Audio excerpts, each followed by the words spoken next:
I took a breathalyzer at the station and blew a 0.18% BAC. How serious is my DWI or DUI charge?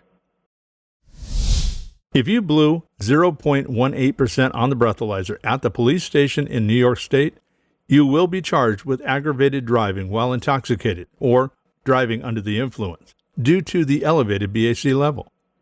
Aggravated DWI or DUI comes with enhanced penalties, including increased fines, longer driver's license revocation periods, and the installation of an ignition interlock device in your car. Even if it's your first time being pulled over for DWI or DUI, an aggravated DWI or DUI charge carries more severe penalties than a regular DWI or DUI charge. It's crucial to seek legal representation to understand your options and protect your rights.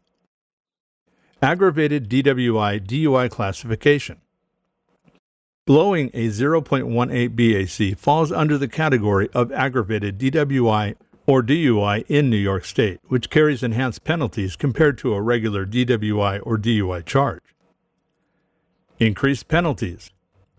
Aggravated DWI or DUI convictions result in higher fines, longer driver's license revocation periods, and the requirement of installing an ignition interlock device in your car. Severity compared to regular DWI or DUIs. Aggravated DWI/DUI charges carry more severe consequences and penalties even for first-time offenders, emphasizing the importance of seeking legal representation to navigate the legal process effectively. If you need assistance with the DWI or DUI charge in Suffern, New York, contact attorney Randall F. Inniss at the Inniss firm PLLC. Visit our website at www.troopertolawyer.com or call us today. We are here to help you.